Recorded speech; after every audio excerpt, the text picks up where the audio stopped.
Bande kolanga balanzi ya maman Bibi Kapinga. Na moment où tozali koloba makambo ekomi minene parce que tokomi na virage. Virage où tozali kokende to pe tozali kokota esengelaki na ngambo ya peuple congolais amona clair. Donc lelo d'abord likambo ya liboso avant pas sa liste ya bato Félix Tshisekedi asali casting na ye ya mabe. Babandi na makambo Félix Tshisekedi apesi ba recommandation na ba médiateur. Bota la niveau. Félix Tshisekedi a kolinga dialogue ezala kaka na faveur nanga. Nenge naza boye na pesi bino a kopesa ba recommandation. Lelo donc lelo de pena na ekomona ke UDPS bazali vide. UDPS bazana motomo aucune personne de l'UDPS a le niveau d'aller négocier. C'est ça le message. Oh Félix Tshisekedi a kopesa biso. Et là na ati ya makambo tozali koloba lelo ba sanction ekwei contre Rwanda. Et na kati ya ba sanction esengeli déjà boye ba kezali ba sanction européenne oyo tombé mokolo ya lelo contre le Rwanda. Na kati ya ba sanction wana oyo ezali kokamwisanga na liste oyo batie oyo esengeli déjà boye ba mukieka. Na ngambo na nga nazali ko analyser boye. Ba sanction européenne oyo bazali kopesa ezali pona kosala plaisir na Félix Tshisekedi pour que bazala au moins na quelque chose ou une distraction. Et encore une fois, Félix Tshisekedi vient de rater déjà dialogue oyo tozo komona déjà ndenge ekosuka. Na mona kinde komora zali ko commenter lobby. Na direct lobby. Abi azoyoka déjà solo. Yelo komora malonge kosala makulati. Donc on souhaite une bonne chance mais toza kotalisa ke loko ya malonge ko passer kuna. Bande konanga ba sanction oyo. Bato a PPRD bazwaka ya. Et Kabila s'imposa à telemela États-Unis. Ndenge to moni lelo Kagame a kotelemela Belgique. A telemeli Belgique. Ayebisi Belgique na ekokata ba relation diplomatique. C'est ça un président. Kagame est un bon président pour son peuple. Et nous de notre côté, et c'est quelqu'un qui peut être son président à Malamu. Oyo aleki Félix Tshisekedi. Ah, UDPS me fait pitié, pitié, pitié, pitié. UDPS me fait vraiment pitié. Naoki bako bakomi koye panzembu ya oh tozana résolution na maboko tozo kene Fachi n'est pas affaibli. Nani alobi ke Fachi est faible. Non non non, Fachi n'est pas affaibli. Tozali na nani na maboko. Tozo ko kende na comment on appelle na résolution 2773 na maboko. Donc toko koma na bango kuna toko tshaba condition na mesa. Maintenant na pas ko tshaba condition na e. Déjà c'est que bon songa botala te makambo nyonso bozali koloba ba résolution. Résolution kolongwa États-Unis d'Amérique kete pour que koma na ngambo ya Nord Kivu esika na ngazali to na Sud Kivu. Résolution est déplacée à côté ezala mukanda, ezala papier. Posez-vous des questions alors de bonnes questions. Batouana baza ko respecter l'autre côté. Boza ko kene ko solo na bango na nunini.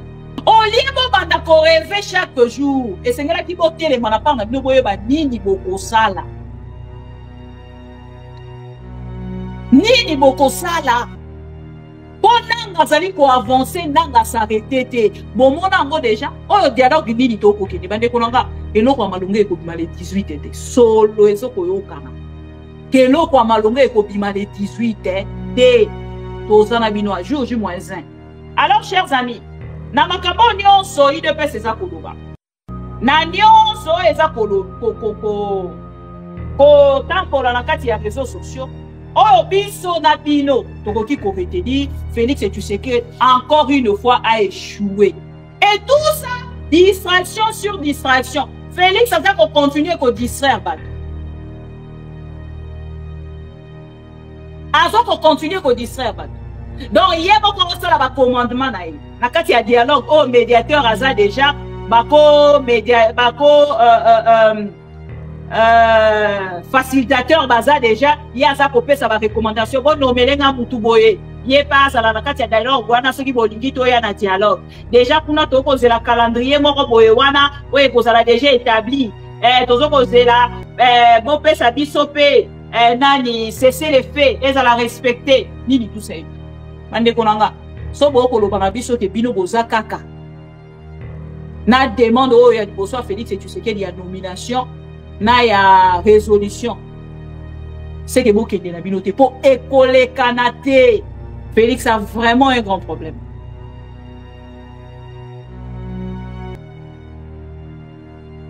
Nazo ebate confusion au IDP César Kanango. Boye bisanga. Et si bon mona parti au conflit. Est-ce qu'on est là quand même nazo ebate atanga na niveau wana te. Ngala sona na bailleur nanga. Donc, il y a des OPJ. Donc, il y a OPJ, il faut que vous conseiller na omoro boye wana aya ko pour qu'il n'y ait pas participé. Nazo luka exemple moi en fait ko kende dans ce sens. Donc, Ukraine denga zawana na Russie, to Israël denga zawana na Hamas. Donc, a otsenga na médiateur. Est-ce que Félix a posé makabunyo sur le point à dire ça non? Même si on a déjà les lolis, Félix Tshisekedi. Vous ne pouvez pas accepter quelque chose, demander une chose et son contraire. Dans le moment où vous allez pour Félix, vous allez continuer à perdre la localité.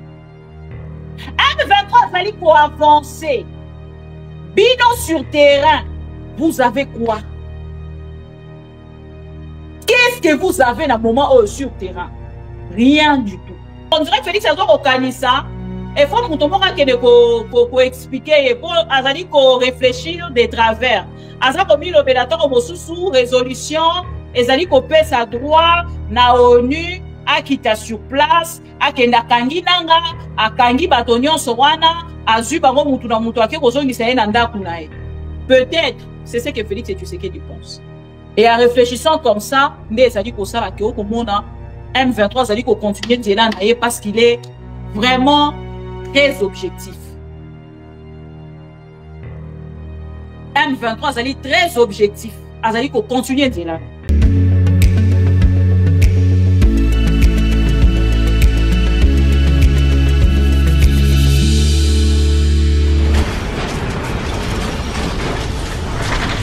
Ma mission TV, le miroir du monde. Je le redis ici, je vous le dis parce que j'avais réservé. Pour notre paix, qu'est-ce qu'on doit faire? Il faut lui faire la guerre. Et je l'ai dit.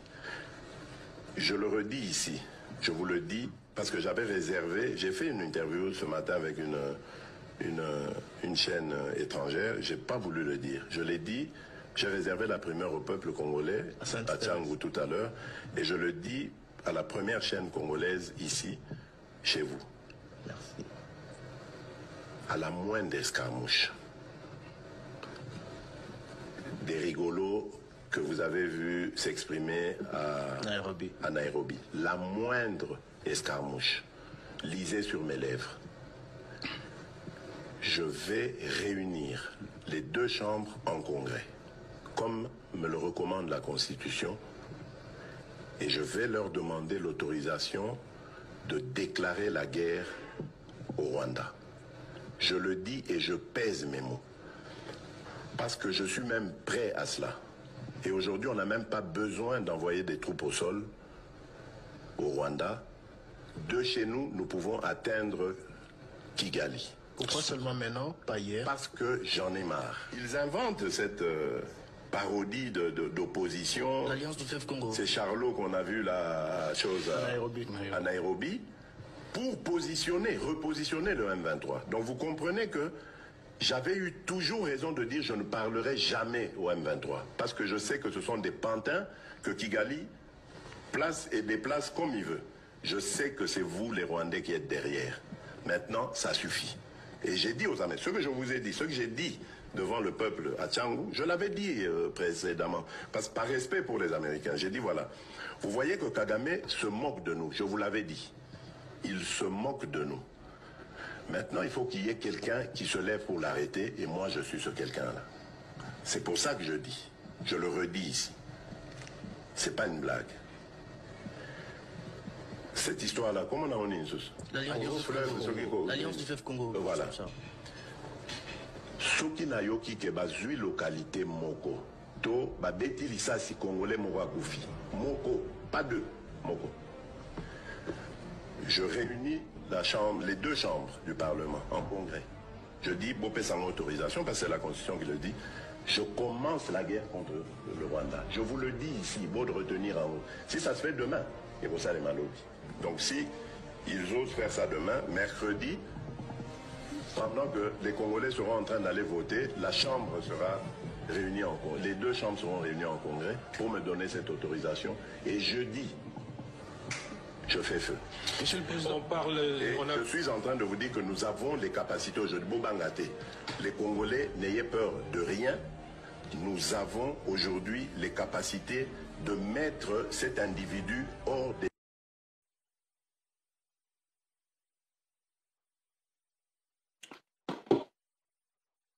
Bonjour chers amis congolais pro-Congo, Bissikanyo Sobozwami, merci pour la fidélité et confiance au renouveler Cannabiso, ma mission TV, le miroir du monde, maman Bibi Kapinga. Toujours na tête, il y a rendez-vous na biso, tozarana yango chaque jour, soki nzambe asungi, na likambo etali bongo kolobela mboka. Na ebite bozali ebele kotuna ba question banani ba kokende est-ce que nanga kokende kuna est-ce que Félix Tshisekedi a kokende kuna banani ba kokende na dialogue est-ce que dialogue ekozala eza ba question oyo ba congolais ebele bazali kotuna mais bazali kozo ba réponse de je sais pour beaucoup de congolais au balandara biso à travers ma mission TV les habitués de ma mission TV na moment où tozali koloba ebele bazali na ba musala na misala na koloba touti ko banda semaine ya sika bonne semaine déjà na bandeko wana nyonso et na ebi ke ba kotala biso en rediffusion parce que toye na ba heure na biso habituelle te na live surtout et na bisika nyonso bozali. Merci encore une fois na ba condition o nyonso bozali kolanda biso ndeko boyebi lolenge to salaka o like vidéo o partager o like vidéo o partager o tie ba j'aime hein tant on a ba o like vidéo ba musu na o like ndenini o aimer vidéo o partager o aimer vidéo o partager et partager les ndeko nyonso azali na mopanzi na yo tuna e est-ce que oyebi maman Bibi Kapinga soki ayebi te otalisi olobi to benga kae la louba révoltée la femme consciente la louba consciente et voilà maman pro Congo la maman de tout le pro Congo avec elle nous avons tout de suite des informations de ce qui se passe réellement en République démocratique du Congo. Chers amis, donc il y a information ezali penza ebele na kolinga na mokuse na kende ko condenser yango pour na kopesa bino yango tongo mosusu na moi flash ya 20 minutes na vandi depuis un moment na za kotala information ezali kolekana. Je sais que le Congolais sengeli est perturbé biso mais bon ezali pe moment ya malamu o keto kotala to ko percer to za ko continuer totala makambo yango ndenge ezali kolekela pour que na part na biso na suka ya makambo nyonso bisika o soki dialogue ekosimba te toya kosolola yango ensemble na bino bandeko nanga awa na kati ya mokolo ya lelo tokosolola likambo etali profil ya bato bakokende na dialogue na ngambo ya nanga na ngambo ya Félix Tshisekedi tokosolola likambo etali bongo ba sanction oyo Rwanda ezwi mokolo ya lelo tokosolola likambo ba sanction oyo pe nanga azwi mokolo ya lelo tokosolola likambo etali bongo réaction ya Rwanda oyo uti bongo ko kata ba relation diplomatique na bango na Belgique et puis bokozwa pe réponse ya Belgique aussitôt que Rwanda ke ibongo na kosolola na likambo etali envoyé spécial il y a États-Unis d'Amérique oh il y a Trump ayaki bongo la République démocratique du Congo tokosolola yango pe parce que asali moi tour en dehors il y a Félix Tshisekedi alobi azali envoyé batindaki spécialement pour la remona yi mais na moment tokoloba balongwe pe kuna bakei na ngambo ya pacte social pour la paix. nini ezali koleka réellement tokosolola yango. Tomoni mpe na ngambo mosusu ndeko Dr Mukwege na ngambo na ye azali kotalisaki azali pas du tout d'accord na likambo etali dialogue avec le Rwanda et le M23. Tokotia pe video wana bokoyoka pe réaction na ye. Mais mingi bosunganga penza na 8 mois retard mukie et voilà na 8 mois retard mukie pona kotia o ezali ba photo to pe ba video na biso ko mema yango pona kosolola makambo to ekosolola lelo bande konanga balanzi ya mama Bibi Kapinga na moment o tozali koloba makambo ekomi minene parce que to komi na virage o tozali kokende to pe tozali kokota esengelaki na ngambo ya peuple congolais amona clair. Félix Tshisekedi na ngambo na ye lokola président de la République lelo aza kotalisa peuple congolais dans l'ensemble ke ya azali ko compter plus na États-Unis d'Amérique, azali kotalela États-Unis d'Amérique aya kosunga ye tango tobandaki awa biso na bino ko dénoncer likambo oyo ya bradage ba richesse na biso bato ayi de pes bayaki koloba te ezali ba relation diplomatique et la diplomatie agissante lelo na ba presse nyonso international bazali kolobela yango bazali kotalisa ke le président Félix Tshisekedi azali limité na oyo ezali ba force to pe ba effort na ye nyonso asali et na ngambo na ye akomi koluka kozwa ba richesse ya Congo kokende kosala ngo en échange na aide militaire na ngambo ya États-Unis d'Amérique. Na bamboka nyonso atamboli atikali kozwa lisungi te ba rejeter complètement. Et awa na ngambo na ye akomi kotalela kaka États-Unis d'Amérique. Bande ko solola makambo wana nyonso. Toke na partie ya este ya République to banda kuna mokolo ya lelo Nanga et son équipe bazali bongo ko continuer ko avancer. Na kotiela bino une petite vidéo ya oyo ezali kotalisa mokolo ya lelo lolenge bandeko ya walikali bakomi kokende na ngambo ya Kisangani pona kotala te M23 AFC bazali ko avancer et selon bango bakoki kotikala lisusu na ngambo ya walikali te esengeli bakende ba avancer penza bakende na ngambo ya Kisangani. Donc a tokoki koloba te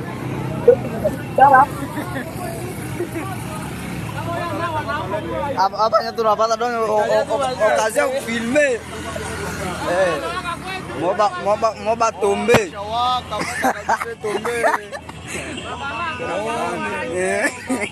Atana kwa basi tena cha kufanya hiki. Moba nzo pale. Vraiment. Batu bila kimbia sana waliona washa tafuta machokozi na rohoni population yako zamani. Ah? Babaro nanja huko. Moba tombe sai make masasi donge. Sisi tuko uhuru kwanja huku sai. Ko uhuru. Totora bangoya tu hapa ukilalo tu ya uhuru hapa. Njoo tora bangoya tu hapa. Masasi yo, masasi Mungu. Natoseka sai. Ndio vile vya maubaya. Voilà. Wana bauti kolanda boyoki bandeko ba kotalisa na moba bandeko bolanda ka ma mission TV o bozali ko maîtriser partie ya est ya République kolekanga koleka bandeko tongo mosusu ebele balanda biso boko sunga biso na ngambo na bino bomeka kotalisa biso moba ezali wapi moba ezali bokomi déjà na niveau nini s'il vous plaît bomeka un peu kopesa biso précision. Moba ezali koloba bokomi déjà na niveau nini?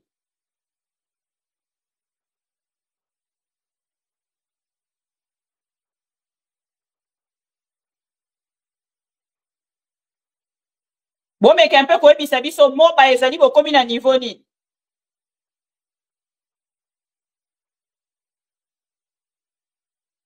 Bozo ko matin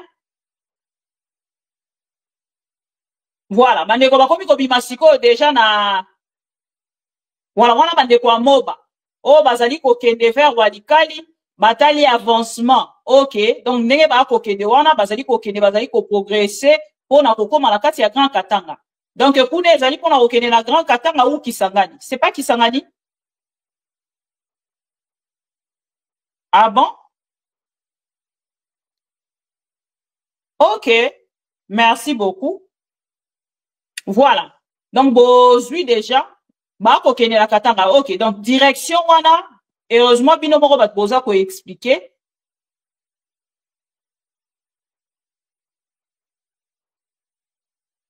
OK, donc misusu bazali na ngambo ya ezami balé, mususu ezali ngambo ya walikali, mususu ezali ngambo ya Katanga. Donc là où bazali na walikali o bazali parce que na article na kotanga bazali kokende vers Kisangani. Na article on a tangi. Donc ba kokende vers Kisangani. Donc je suis sûr que na ngambo na bango bazali ko progresser kokende ti Kisangani. Na kozonga sikoyo wana ezali pona kotalisa bino que nanga M23 batikali ko s'arrêter te bazali ko continuer na oyo ezali objectif na bango batikali ko kende na cesser les fêtes.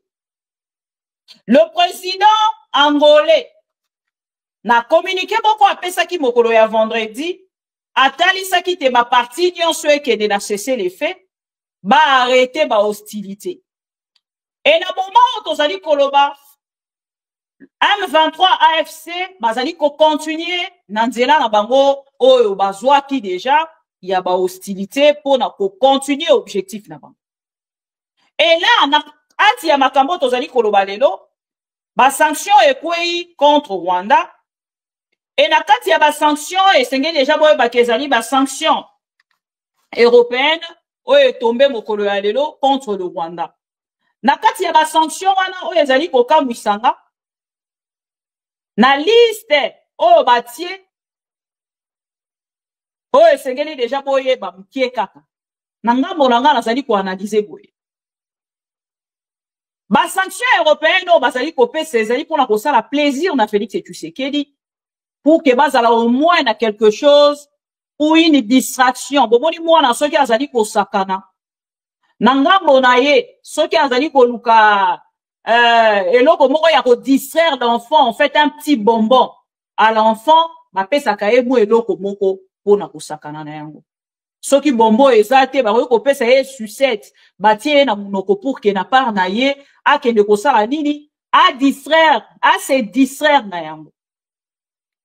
Nayoki pasi na motema na bandaki kozela ba sanction po balobaki ke kozala lundi ekotombe na moni bato ayi de pesi baza kosepela. Ça me fait très mal, chers amis. Vraiment, ça me choque. Encore une fois, nazoyeba lisusu te eloko nini nakoki koluba. Vraiment, je suis perdu. Déjà, eloko ya liboso, dialogue ezali le 18. Bato bapesi conseil. Na Félix Tshisekedi asala un bon casting. Pona bino bato bolobaka to soutenir Félix Tshisekedi. Bapesi conseil na Félix Tshisekedi asala un bon casting. Pona ngambo na ye ameka kopesa pwana o etali dialogue oyo kobanda le 18 parce que mokolo ya lelo réunion ezali pour lelo toza le 17 réunion ezali entre ba ministère ba ministre nyonso ya affaires étrangères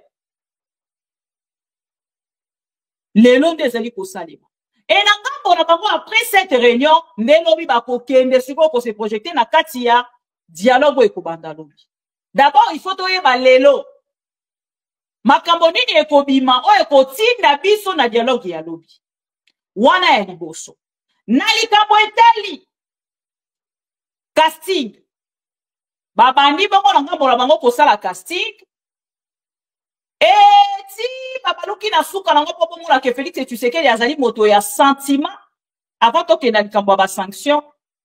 Monsieur Félix Tshisekedi alobi non na ngambo na ye bapesi conseil balobi il faut kaka ozwande pena Jean-Pierre Bemba. Donc on dirait Jean-Pierre Bemba soki akomi kuna ye mutu akokende ko stopper guerre ekotelema. Donc il faut Jean-Pierre Bemba akende kuna bandeko na nga bomona koloba na bino. Peut-être bato yi de pes bana soni ba okoka kobeta yango te. Jean-Pierre Bemba akokende kozwela biso ba photo na ngambo ya Angola. Donc ndenge Jean-Pierre Bemba azali kokende wana azali kokende pour la kozwela biso ba photo akoya kolakisa Félix Tshisekedi na ba photo. Na kati ya casting basali bazui Batie Bochab selon les informations on a yoki. Maintenant on va confirmer en côté mais la personne on azali na moto on a comme ma délégation congolaise monsieur Jean-Pierre Bemba.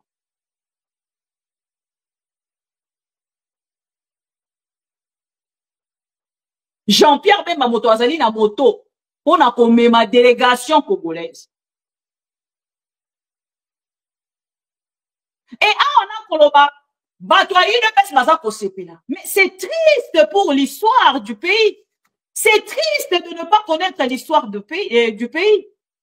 Monsieur Jean-Pierre Bemba fut rebelle, un ancien chef de guerre. On même pendant la négociation, il y a beaucoup de négocier. Je ne sais pas Félix Tshisekedi.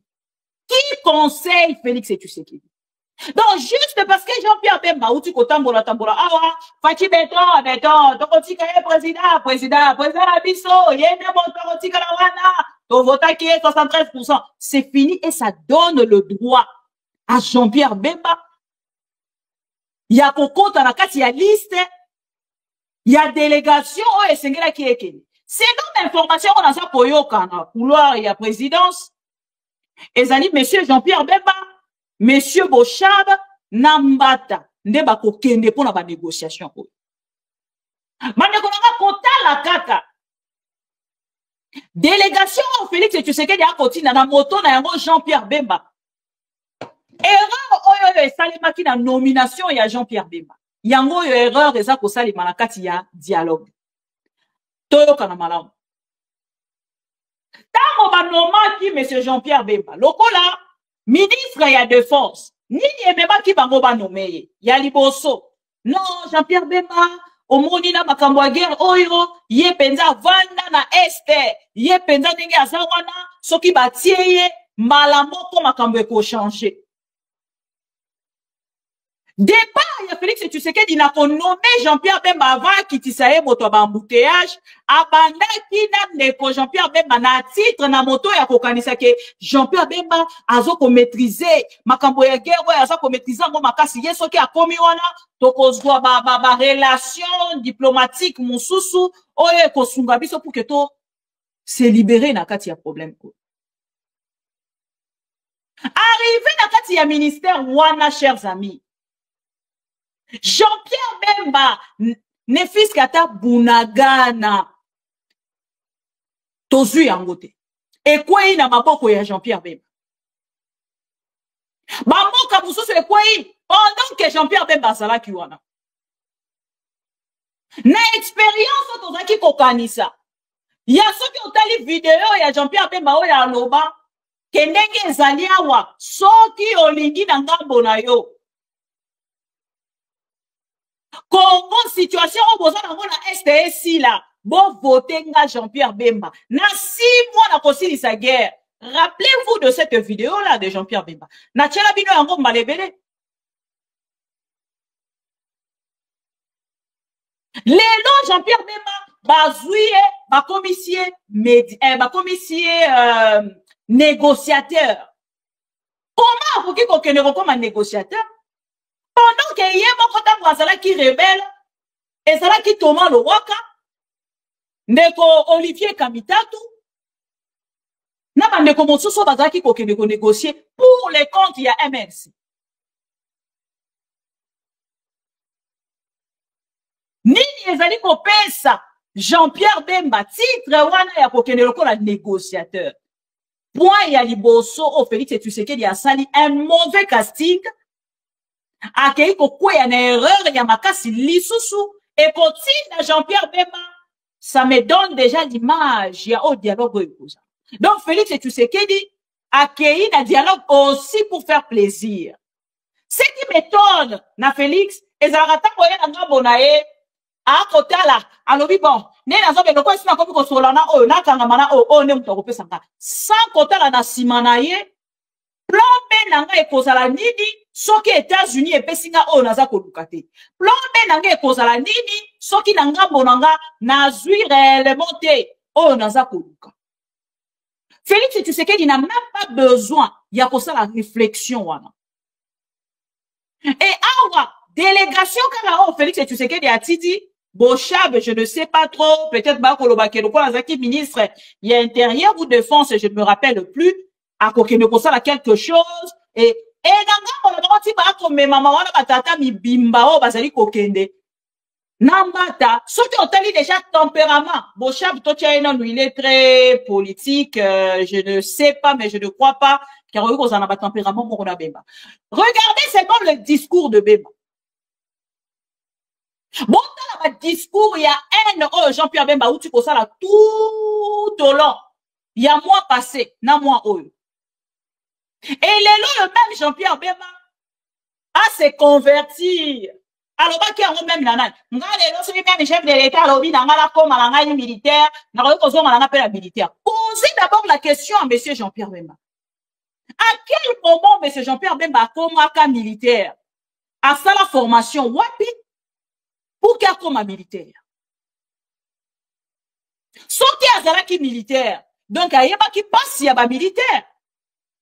Comment il est comme qui militaire a combien de temps n'a pointé n'a pas naé il y a bon sa condition de vie situation il y a militaire congolais pour changer situation à décourant atikala ko sala ya ngote lelo donc lelo de pena na ekomona ke UDPS bazali vide UDPS bazana motomo aucune personne de l'UDPS a le niveau d'aller négocier. C'est ça le message. Oh, Félix, tu sais qu'il y a coupé ce biseau. Parce que même Mata, na UNC, il y a Vital Kamere. Mata s'est retrouvé dans la même situation. Oh, Eliezer Ntambo, Sali biso na suka, awa, abimi et pas, il y a Moïse Katumbi, a sali transfert, malamor na UDPS. Et pour la relongolation, il crée un truc, a serre parti na nga yangoyo, le long abimi député na parti na. Mensonge. Asa na UDPS. Mbata lolenge moko. Et mbata na nga bonaye, azara ki pe na UNC. Donc aujourd'hui, Félix Tshisekedi, aza ko pe sa biso réponse na ba question otozaki na yango. Ya kotu na soki UDPS ezali na niveau ya kokende ko négocier. Il y a pour tout dans ce qui Félix Tshisekedi, il y avait des gens autour de lui, oh, bah, qui passe la face nananga. Et les lois attendent ici, biso que, Azaka un ancien chef de guerre. Mais ancien chef de guerre face au nouveau chef de guerre, il y a des conceptions, Bozaki na yango, toujours. Nakasi ya kosala mauvaise préparation. Et encore une fois, Félix Tshisekedi vient de rater déjà dialogue to déjà nengeni ekosuka na mona kinde komora zayi ko commenter lobby na direct lobby abe azoyo ka déjà solo yelo komora malonge ko sala makunati donc on souhaite ngo bonne chance mais toza kotalisa ke loko ya malonge ko passer kunate ezo mona na ke loko ya malonge ko bima kunate. Voilà. Les lobbies sont abino kokei toyoki. Sanctions contre le Rwanda. IDP c'est ça pour fêter. IDP c'est ça pour sepela. Je vous jure que c'est chaud. Nangambo IDP plateau sur plateau. Bazako sauter, bazako sepela. Bande konanga. Sanctions individuelles. Donc, sanctions contre l'individu. Tolo bayango nengeza. Sanctions contre l'individu. IDP ses eaux fêtées.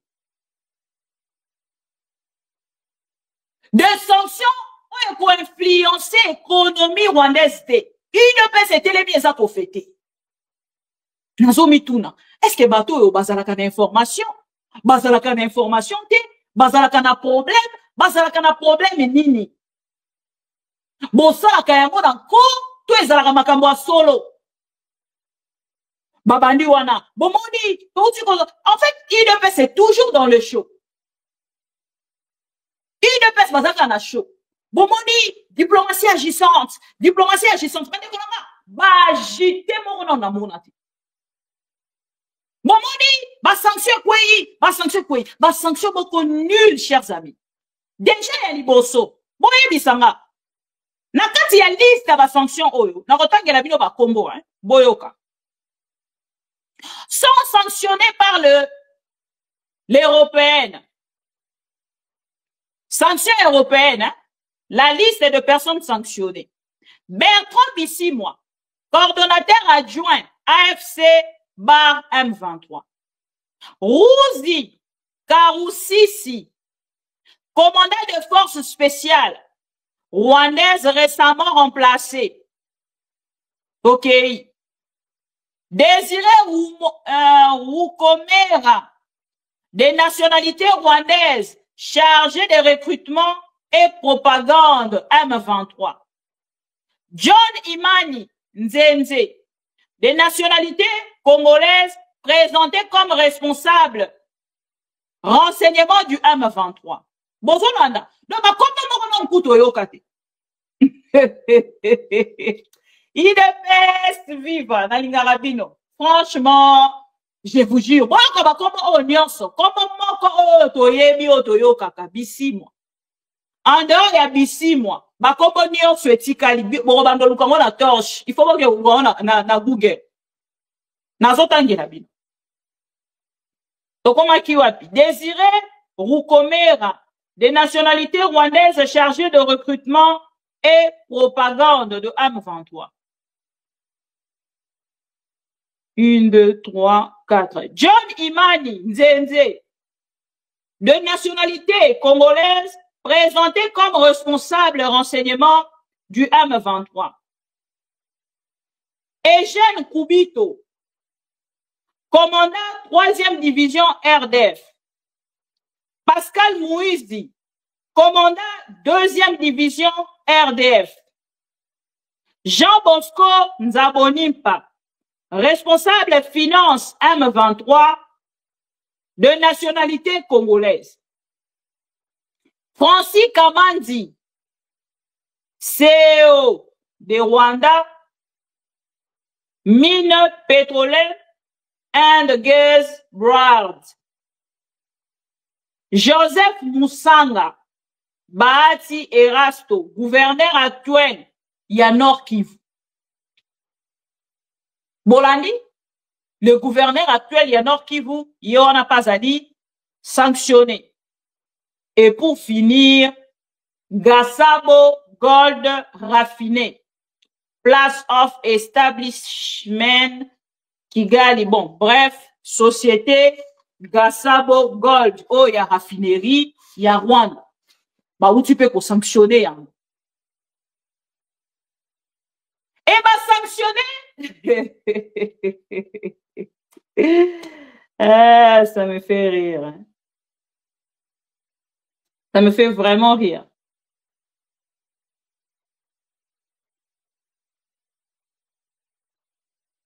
Ça me fait vraiment rire. Bande konanga, ba sanction oyo. Ba to PPR de bazwaka yango. Et Kabila s'imposa à telemela États-Unis. Ndenge to moni lelo Kagame a côté telemela Belgique. A telemeli Belgique. Ayebisi Belgique na ekokata ba relation diplomatique. C'est ça un président.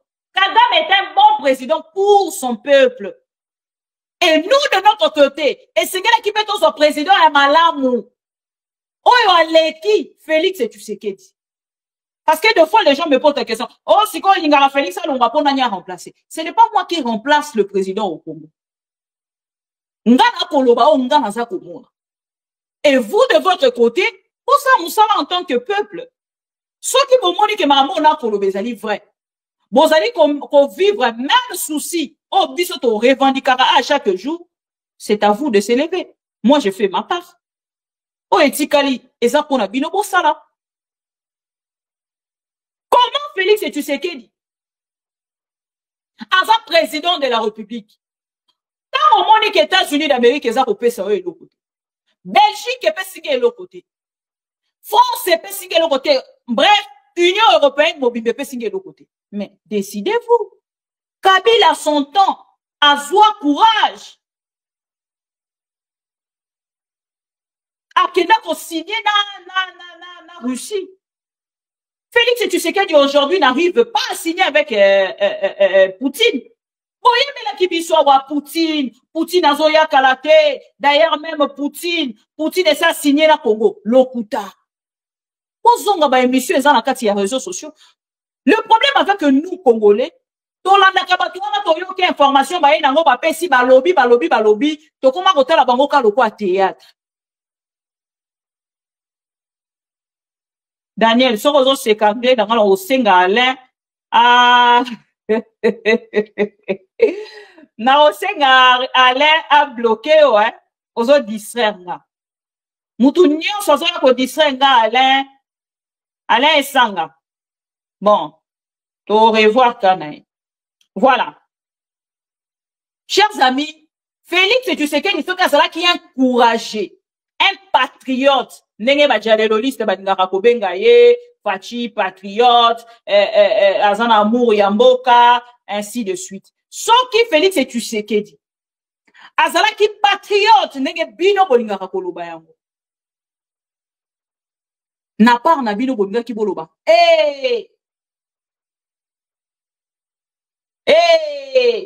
Fachi wana uti ko signer Fachi enfin a signé na Russie mais atikali kobanga moto yazali ko kamba mboka na yo babengi un pays souverain lokola les États-Unis d'Amérique akende kobanga na ngambu na ye akende kobanga na ngambu na ye yebisanga akende kobanga ko signer koleka na baligne mususu oh non soki na signé na Russie bakokende ko signalenga États-Unis ekozonga ekoya kolobalanga mabe soki na kei na sali boye bakolobalanga bakoya kotalisanga pourquoi na salaki yango. Mais aujourd'hui chers amis oyo esengeli boyeba Félix Tshisekedi est là muto akosa binote naoki bango babandi koyeba nzembo ya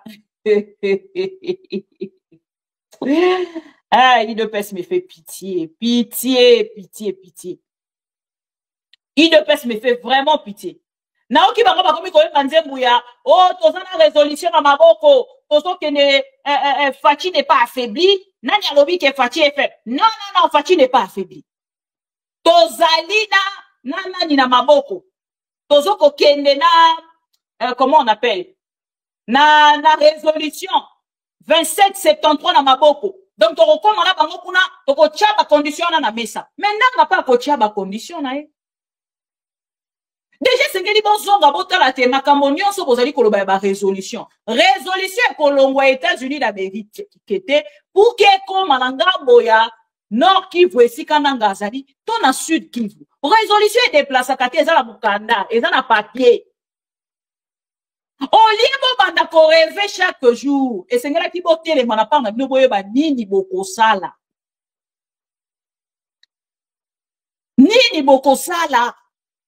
po nanga zali ko avancer nanga s'arrêter te oliebo la kamate midi soir boya kana fake news les talibans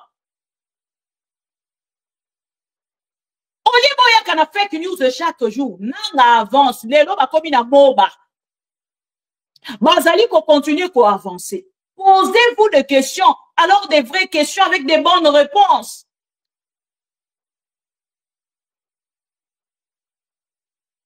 Bon, mais tout la question, madame, où est ton sunga?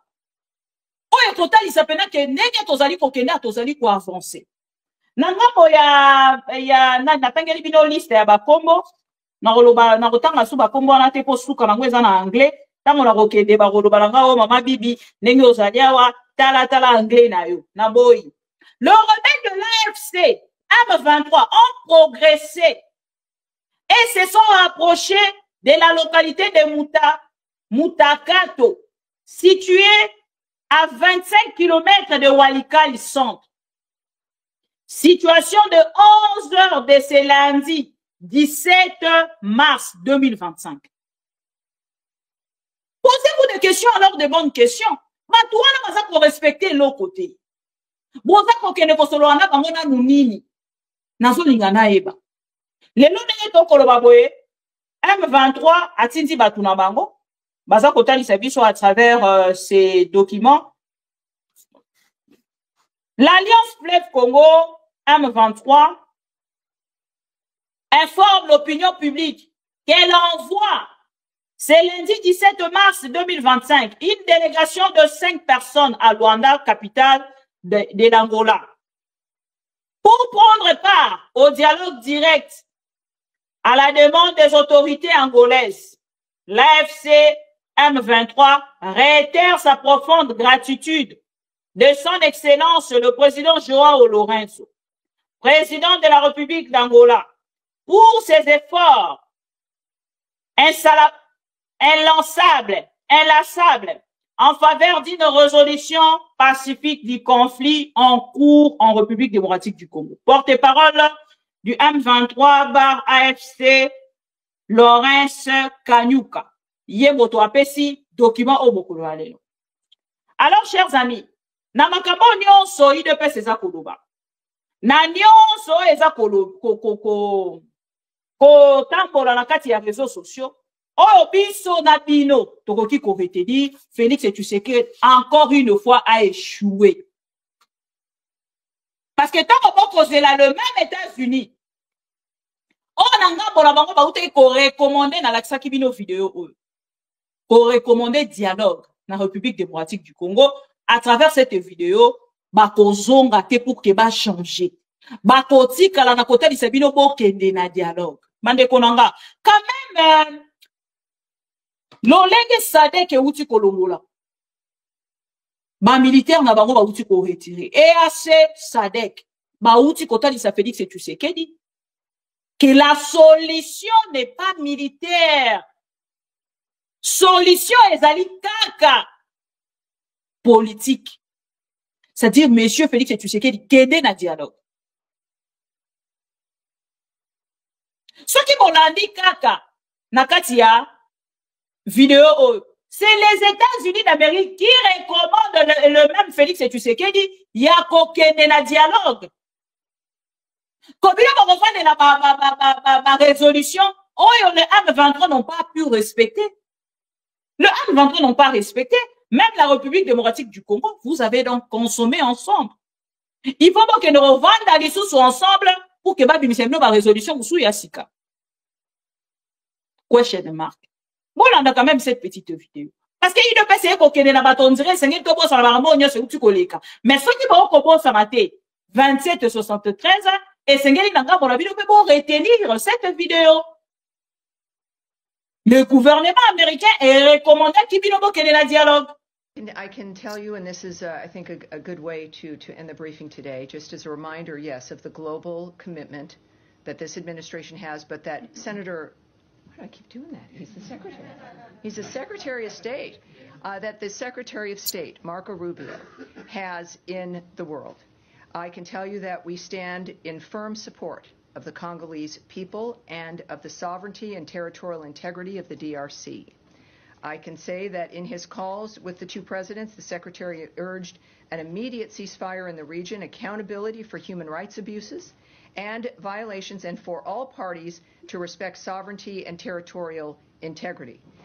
We expect to see leaders return to the Angolan-led Luanda process and the Nairobi process and take action to resolve the conflict. We are aware of this. He has communicated this. He's engaged with leaders in the region on this as well. And we remain diplomatically engaged. That is going to continue. It will not soften or end. And I appreciate you being here because this is very important and it's a big story. Might not get as much coverage in the media, but there's a lot of problems here in the world, and the Secretary is committed to solving them, as is the President. So it is a team and a whole of government understanding that our world here at home needs to change and reform, and the way that the world is unfolding now with its conflicts, that needs to reform as well. So the DRC, thank you. All right, everyone, thank you very much. I'll see you on Tuesday as well.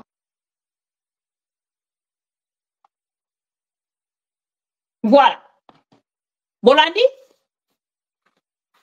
Boyoki? Bina bato boloba anglais boza awa. Ya ma mission TV. Bokoyi ko pesa biso? Baloba kini? Bokoyi ko commenter pour que bandeko bayoki te ba commenter. À travers cette vidéo, ba recommanda qui na Félix Tshisekedi ya kokende na dialogue. Donc lelo, d'abord likambo ali boso. Avant de faire sa liste, il y a Mato, Félix Tshisekedi a sali casting na ya mabe. Babandi na nous makambo Félix Tshisekedi a pesi ba recommandation na ba médiateur. Bota la niveau. Félix Tshisekedi a kolinga dialogue za la kaka na faveur nanga. Ndenge na zabo na pesi bino a kopesa ba recommandation, ba kende ko nommer. Moko ya ba médiateur topé ma facilitateur, madame l'ancienne présidente ya Éthiopie. Félix Tshisekedi a ko senga za ko recommander. Donc tant on a dit ça qui bino awa. Que Félix Tshisekedi moto akei ko senga dialogue. Et Félix Tshisekedi moto akena ki na ngambo na pour ko senga na président angolais. Azonga médiateur ya dossier oyo. Topé ya processus ya loi. Boye bisamba. Ce qui n'attend pas bino makambo Félix Tshisekedi a ko senga awa depuis tongo alelo. Hein? Bota Félix Tshisekedi. Non seulement a sengi bozela pardon. Natangela bino angoka mukie pour que bomona. Na kati ya ba demande ya Félix Tshisekedi ya mokolo alelo. Parce que moi je vais pas parler du gouvernement hein. Ngala remona directement Félix Tshisekedi. Félix Tshisekedi mokolo alelo. Na demande na ye a formuler demande o azali kotina na médiateur ya Angola na SADC aza kosenga nomination ya ba co-facilitateur na SADC na kati ya ba facilitateur ya SADC Félix Tshisekedi a kosenga ba kende na ngambo na bango aza ko proposer pardon il propose la nomination de l'excellence Shael Work Zwed, ancienne présidente de l'Éthiopie. Et si vous mona, Moutunanga Mounaye, nga nasa kokende na kati ya débat moko boye, moto a cause la médiateur, mais c'est un médiateur. Est-ce que, on a eu ça que Félix a un souci à ce niveau-là? Boyo kakati? Moto a sa kokende na kati ya dialogue, a sa ko proposer na ba médiateur, ba kende ko nommer ba co-facilitateur. Oh, ba cause na faveur na ye. Et si bon monde et demande oh yoko ki cause la vraiment répondu. Nazo zela na mona SADC negeni ne ko réagir. Na demande oh ya Félix Tshisekedi. Asengi ya liboso oh ka gouvernement congolais hein makambo asengi lelo pena ba document bimi ebele bokolimbisanga asengi nomination des co-facilitateurs na SADC asengi la République démocratique du Congo propose d'envisager la nomination de son excellence Sahel et Salama Wapi ancienne présidente de l'Éthiopie. Bon, mon ango déjà, oh, dialogue nini to kokende, bande konanga, eloko amalunge ekobima le 18 ete, solo ezoko yokana. Keloko amalunge ekobima le 18 te, tozana bino a jour J-1. Deuxième, nécessité d'un calendrier clair dans la feuille de route. La République démocratique du Congo insiste sur l'établissement de dates précises dans la feuille de route au lieu des calendriers approximatifs, en particulier pour l'entrée en vigueur du cessez-le-feu et le retrait immédiat et inconditionnel du M23 et de RDF, conformément à la résolution 2773. Résolution 2773. Résolution 2773. Et aux conclusions du sommet EAC-SADC tenu à Dar es Salaam le 8 février 2025. Un calendrier clair et détaillé, essentiel, pour éviter toute ambiguïté, garantir la mise en œuvre effective des engagements et permettre à une évaluation régulière des progrès accomplis. Wana, troisième et deuxième. Jour J-1. Oui, jour J-1, Fifi. Jour J-1. Et tout ça, distraction sur distraction. Félix, ça veut dire qu'on continue qu'on distraire, bat. Azo qu'on continue qu'on distraire, bat. Donc, il y a beaucoup de commandement, na kati ya dialogue, oh, médiateur, aza déjà,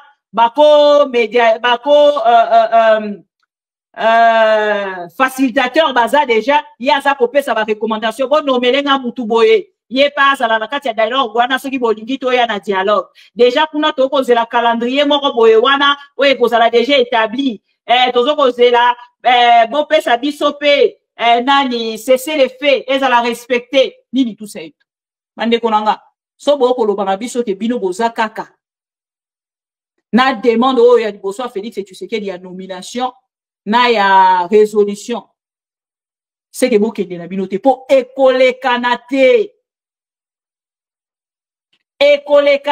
parce qu'il ne peut pas exiger au médiateur ya ko nommer po yo zape parti au conflit et si bon a parti au conflit abandi ko pesa ba recommandation ba nomination abandi non, Félix a vraiment un problème. Félix a vraiment un grand problème.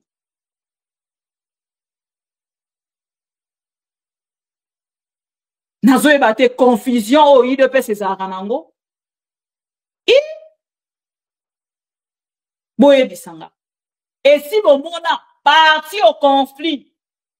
Et ce qu'on est là quand même nazo ebate atanga na niveau wana te. Ngana sona na bailleur nanga. Donc, il y a des OPJ.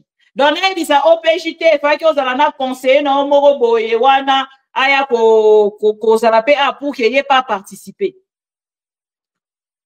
Nazo look exemple, moi, en fait, que dans ce sens.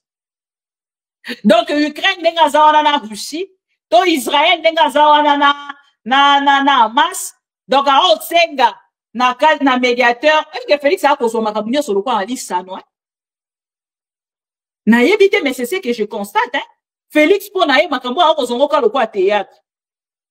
Azo ko yeba même pas eloko nini o ko loba ngambo na ye, o ko zala si spécial que ça. Vraiment, je ne sais pas, mais bon, avançons. Donc, la troisième, renforcer les mécanismes existants. La République démocratique du Congo réaffirme la nécessité de s'appuyer sur les cadres existants, notamment les processus alignés de Luanda et de Nairobi.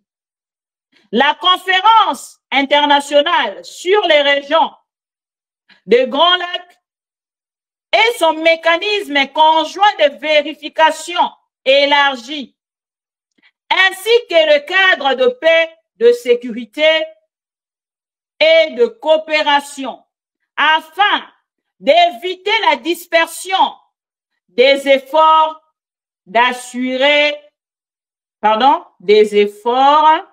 d'assurer une réponse coordonnée et efficace. Bon, Rolanda, on a troisième point. Quatrième point, résolution. Na quatrième, bazongi sou na résolution. Balobi soka balobi phrase moko. Bazongi si résolution 2773. Résolution 2773. Ah là là là là, ça m'agace. Je vous jure. Pourquoi nanga mona bino molongwe Kinshasa? Bon, accepter kokende nanga boya Angola. Pourquoi? C'est vraiment un président nul. Bon, il y a dialéloliste. Que Félix Tshisekedi a un problème, wana, awa. Il a un problème. Même si on a dialéloliste, comme il sera Félix Tshisekedi. Vous ne pouvez pas accepter quelque chose, demander une chose et son contraire. Na moment où vous allez qu'on Félix, vous allez continuer à perdre ma localité. M23, vous allez qu'on avancer. Bidon sur terrain, vous avez quoi? Qu'est-ce que vous avez dans le moment sur terrain? Rien du tout. Comment il peut rester à demander toujours une chose et son contraire? Avant qu'on ait des lois pour discuter sur toutes ces questions-là. Mais depuis Kinshasa déjà banni comment? Hein, bon, quatrième. Quatrième à Sengi, mise en œuvre. Il y a résolution. Bon, c'est la pardon Aleximba. Voilà. Quatrième à Kosenga, mise en œuvre urgente. Il donne même des ordres. N'a beaucoup de comité. N'a beaucoup de babani Luanda te. Yango ba ebisaki Félix Tshisekedi. Ngana ebisaki bino ke nazali ko soutenir l'idée ya Félix aloba publiquement ki azali ko kende na dialogue. Yemo kwa aloba yango. De la même manière wazaki ko loba biso qui va pas négocier. Azonga ya ko loba biso yango na télévision. Azonga ya ko loba biso na télévision. Ke ya ko négocier te. Et à négocier siko. À changer à vie. Et pas y a dit pourquoi changer à vie. Et c'est important. Tous en ont besoin. Le Pro-Congo. Boyoka.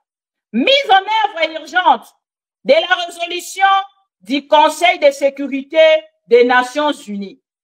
La résolution 27-73-2025 du Conseil de sécurité des Nations Unies est un cadre juridiquement contraignant qui renforce le mécanisme régional et s'impose à toutes les parties. Sa mise en œuvre doit être une priorité absolue et être pleinement intégrée dans toutes les initiatives régionales et internationales visant à stabiliser l'Est de la République démocratique du Congo. Donc, Bande Konanga, bon, ça déjà la réponse, il y a Oekole Kanalobi. Mais par formalité, ensemble avec vous, par formalité, ensemble avec vous, tu peux observer pour que tout la ligne et pour ça la malobi. Parce que Félix Tshisekedi, on dirait qu'on a eu résolution, il dit qu'on a gagné combat. Résolution, il dit qu'on a gagné. On dirait Félix a gagné ça. Et faut que nous ko expliquer, pour azali ko réfléchir des travers. Azali ko mi l'opérateur au sous résolution, ezali ko pesa droit na ONU akita sur place, akenda kangi nanga, akangi batonyon sowana, azu bango mutu na mutu ake kozongisa ye na ndaku na ye. Peut-être, c'est ce que Félix Tshisekedi pense.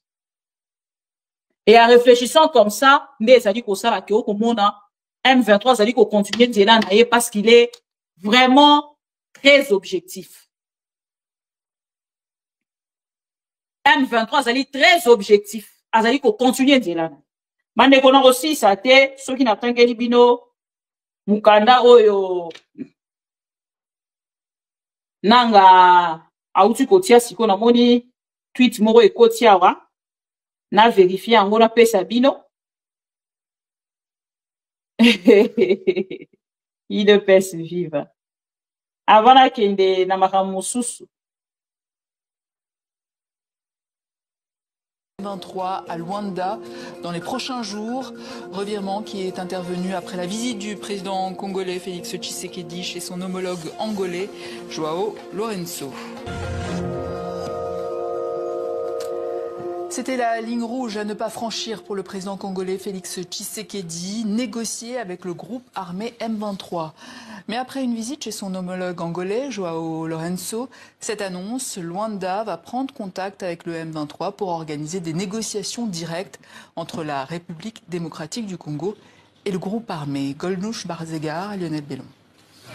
À la une des journaux congolais, la même nouvelle, celle d'éventuelles négociations directes entre le groupe armé M23 et Kinshasa. Une annonce surprise qui suit la visite de Félix Tshisekedi mardi à Luanda, où le président congolais a échangé avec son homologue angolais, Joao Lourenço, médiateur désigné de l'Union africaine dans le conflit. À l'issue de la rencontre, Luanda a annoncé de futures négociations.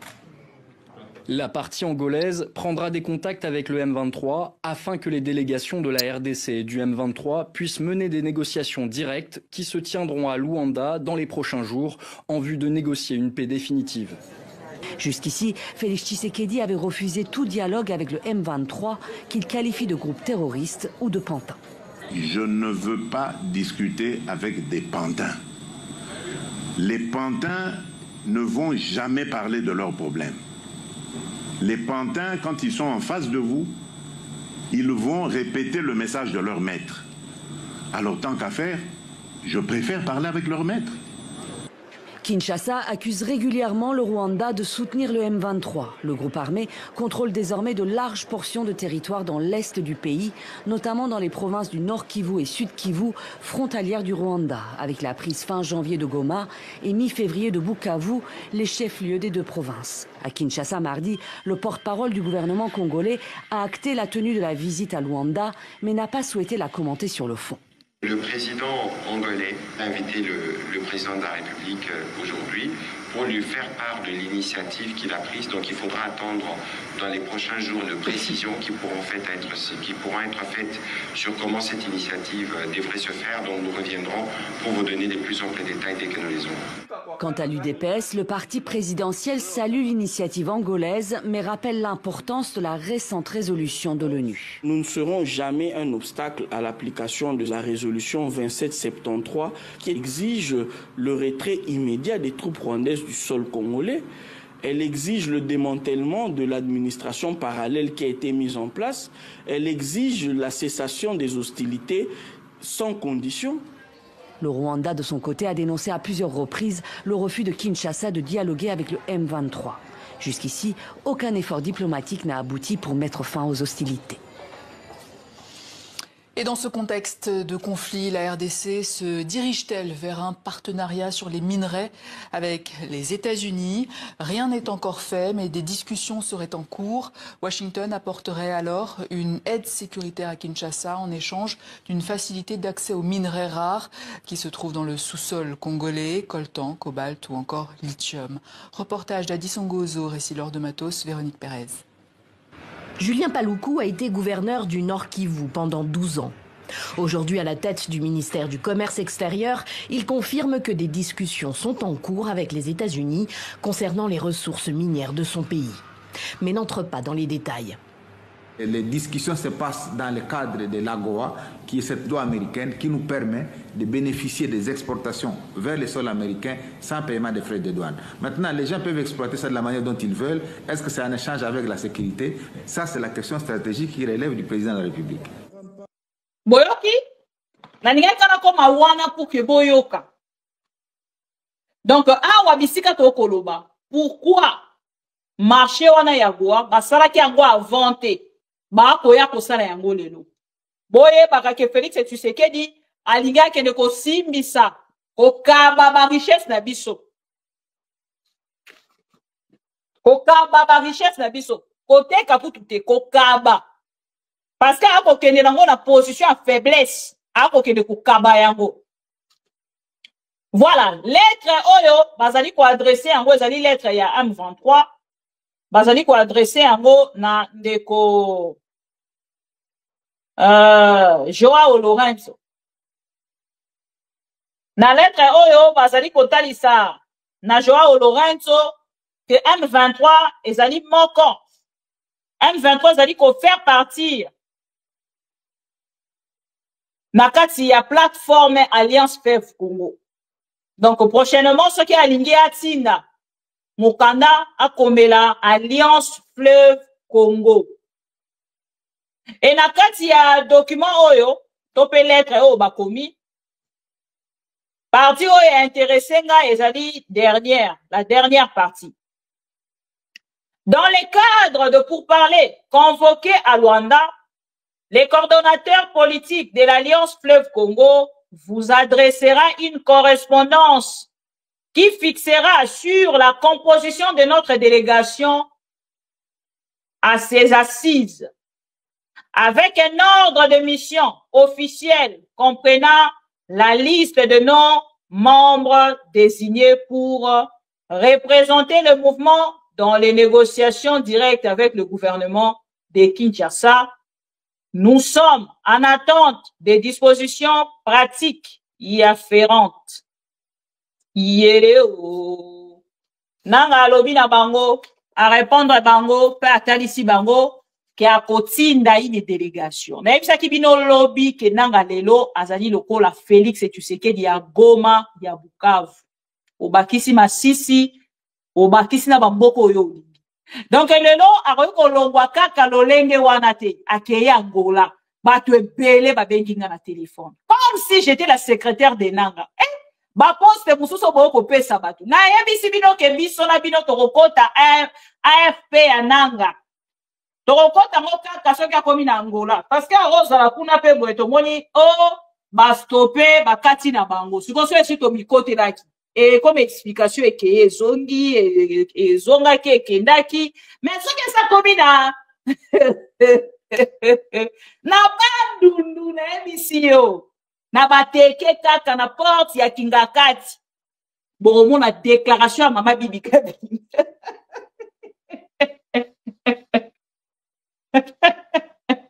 Malaboko déclaration à Ngekoya. Au lieu de taxeranga de Rwandaise au service du Rwanda, Rwandaise au service du Rwanda. Bozala kimia. Total évolution ya Nanga. Eza bitumba bibali. Soki Félix aza mobali akomona kuna na ngambo. Mais soki aza mobali te tokoye balanga akuna tango makambango ekokoma na suka. Soki bakomi na mkolonga ata naza na live te. Mama Gabriel obenga nga na téléphone. Pole bisanga mama bibi oza wapi? Nanga komi deja bandundu. Nanga komi deja bandundu, nanga komi bandundu oza wapi tozo de la déclaration. Mukolo wana mbala moko déclaration. Nakoloba nous parce que nous anga moko te. Tozala ba pro Congo. So la koti na kota nga moko te, na kota ba pro Congo, n'est-ce pas? IDPS viva. Na sala rango pona la kisabino ke vous n'allez pas me stopper à parler de mon pays. Parce que moi, de mon côté, n'a pas choix à soutenir Félix Tshisekedi.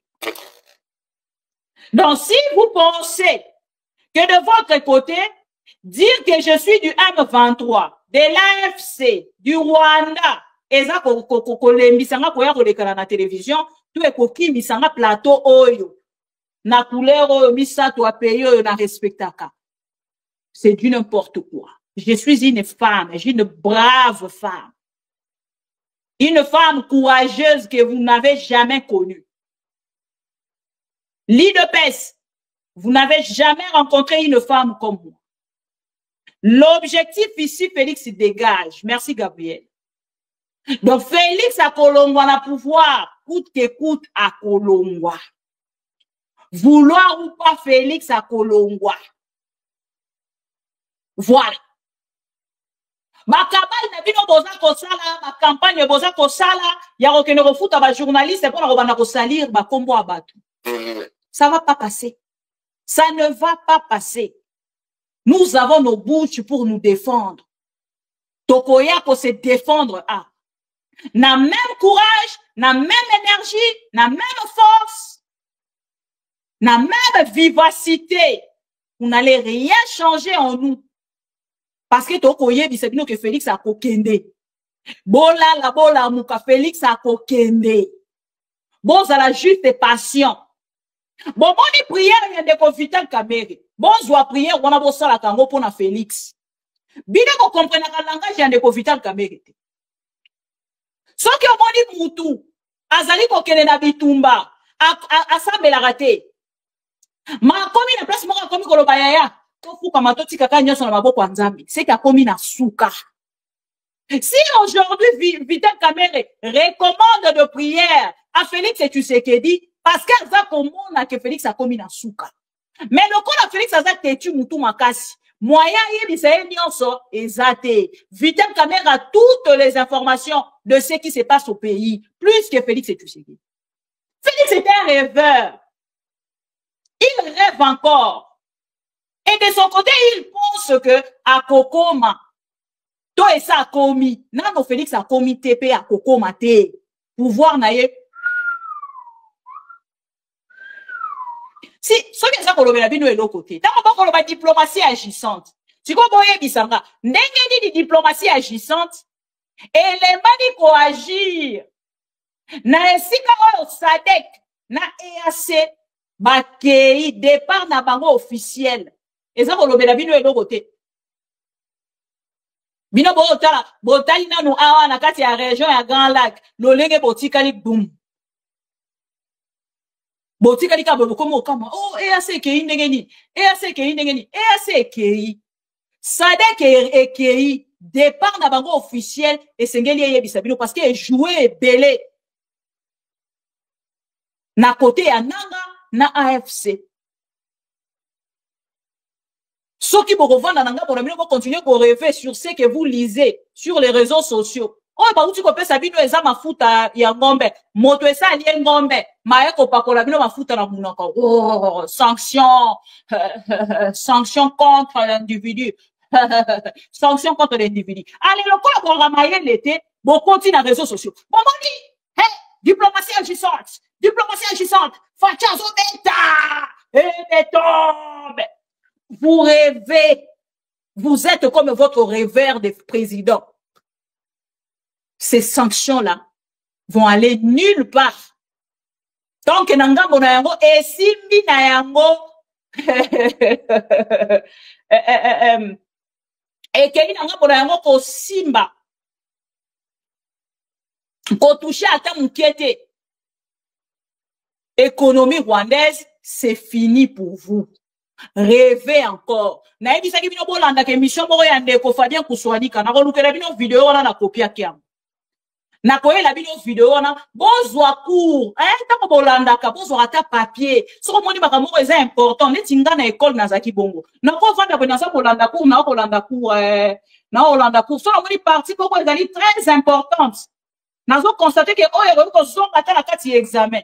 Nazo kaye na kana baloli. Na zui stylo na kana badi kokuma. Na note yango, na note date, na note point, na zui, na sali paragraphe. Na page wana na uti kotanga. Oyo na uti kotanga lelo na professeur akomi. Ne mwana maye na zalaka.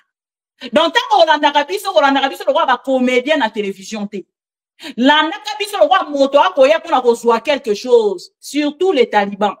Soki otali lobi na makambo ndeko Fabien Kuswanika alobi na parti boye makambo alobi na copie yango na robanda kolandela yango. C'est comme ça. Depuis la copie yango na diffusé te mais na rediffuser en rôle pour vous les dialoguistes. Les résolutions wana ba même résolution et bimaka na tango Mobutu. J'ai suivi na archive ndeko Fabien Achela Kibiso. Et bimaka na tango Mobutu. Ba résolution wana na tango Mobutu ebimaka. Mais ba kenda ki utelika, ba silisa ki utelika. Nanyo yo Mobutu akuyaki. Problème na bino koza ko rêver bozo ko mituna ekosale mandeke nini mokonzi. Bomoni tango Maria. Tango Marie. Ba eki koyebisa e ki akobota mwana molimo mosantu. Atuna ki question. Ekosale mandenge nini mokonzi. Ne obino boza ko mituna. Nanga po Kinshasa. Ekosale mandenge nini. Des questions posa au mituna. Nanga Rokoma Kinshasa, vous rêvez. On ne rêve pas. Parce que Kinshasa n'est pas plus que Goma.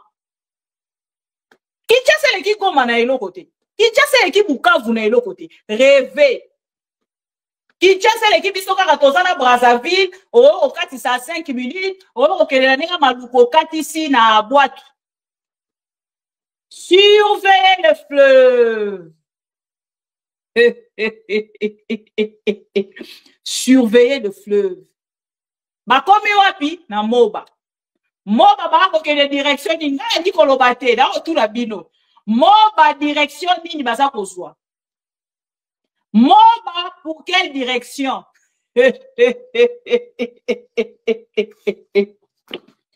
Posez-vous cette question-là. Moba pour quelle direction? Baba kisi nanga, bomoni te, bala kisi nanga ke nanga n'a pas le droit d'écrire. Nanga komi. AEBCA, toko tina délégation. Est-ce que na kati ya délégation na bisi mwa koza? Parce que signature eza bisi mwa. Bisi mwa koza. Bon, mon arabe, Yannick Chisola. Henri Magie. Face à Jean-Pierre Bemba. Jean-Pierre Bemba zo kende na elombe nyonso. Nena o kende na kokuta na nanga wana. Netika zo kende pona robeta nanga. Na zo kende kuna. C'est moi.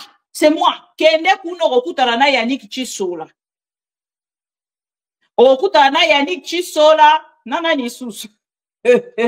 Yannick Chisola. Henri Magie. La délégation. Mandeko langa, nalingi bilo mingi. Prière à Ndeko Vital Kamerhe, c'est une prière avec des recommandations directes et pas il y a papa. Papa, eza Félix c'était. Papa, eza Nzambe beaucoup.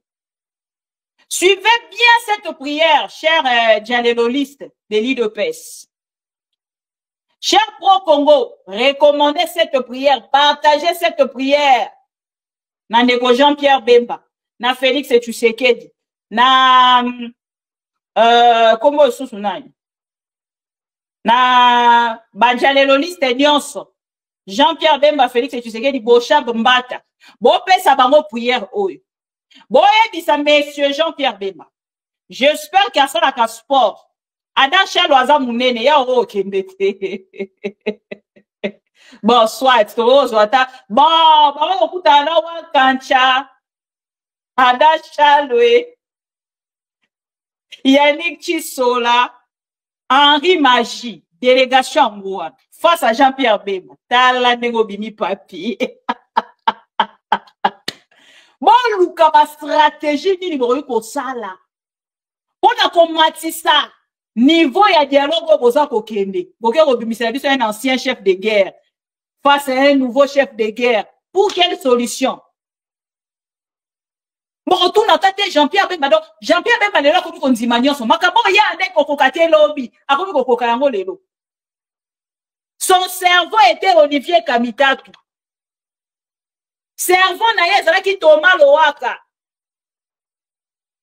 Siko lelo na kokoma la suka. Je vais aller négocier. Vous avez négocié où? Jean-Pierre Bemba. Ils sont négociants. Les noms comme négociateurs. Comment on comme à niveau où on a papa nangai? Moto akoué ya kanavi, hein? Navi, il ne faut jamais dire jamais, hein? Vraiment, mon tonio soit kolandanga mokolo ya lelo.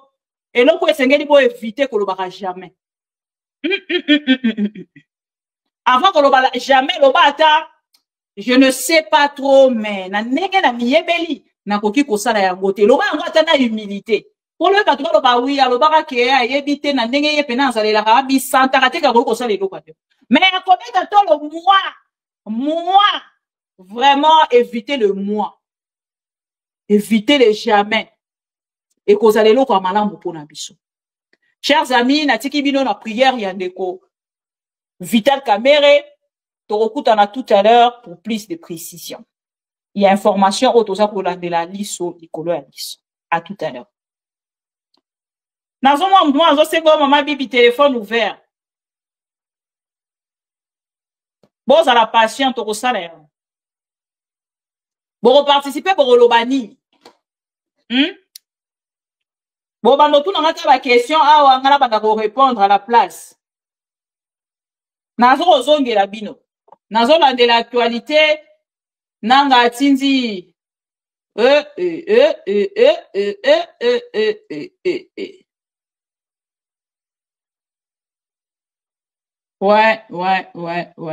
C'est chaud, hein. C'est vraiment chaud. Voilà, je vous laisse sous cette prière.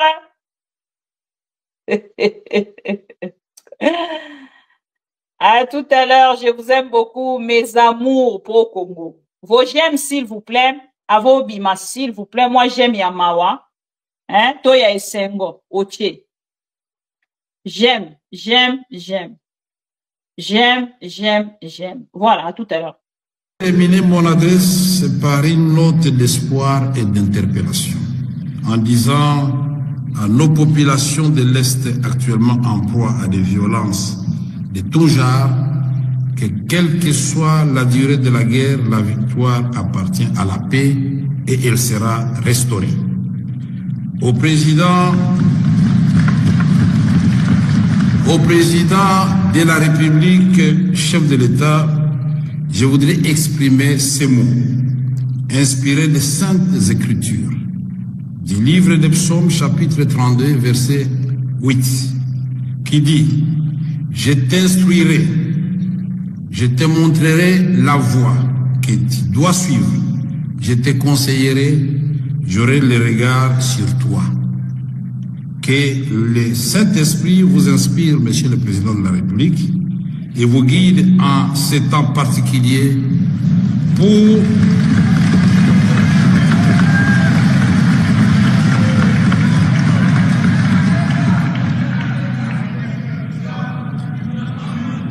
au Président de la République, chef de l'État, Félix Antoine Tshisekedi Tshilombo.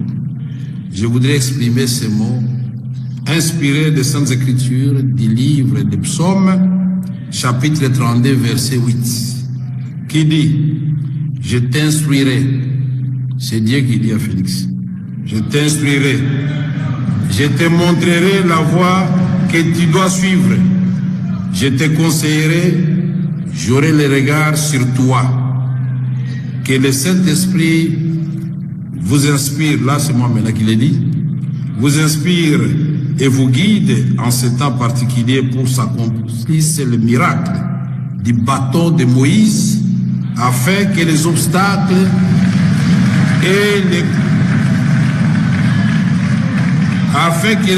les plus coriaces soient brisés et que les voies les plus inattendues à partir de le progrès et la prospérité de notre pays et de son peuple et de l'ensemble de l'Afrique. Que Dieu bénisse la République démocratique du Congo et son peuple.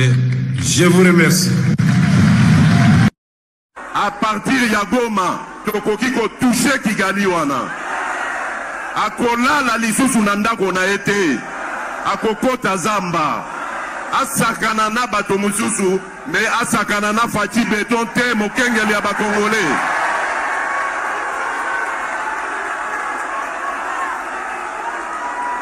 Na lobi na Kagame boye, asakana na bato misusu, oya monela kawana, kasi na fati. Et la culture du mensonge est en train de gagner du terrain. On ment comme on réussit au Congo. On ment pour couvrir ses propres inerties. On ment pour couvrir son incompétence et parfois pour justifier son irresponsabilité. On ment.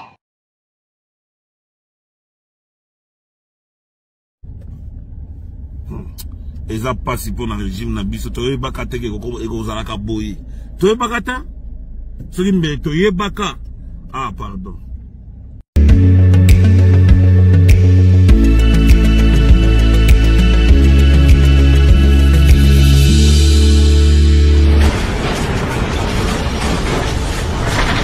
Ma Ma Mission TV, le miroir du monde.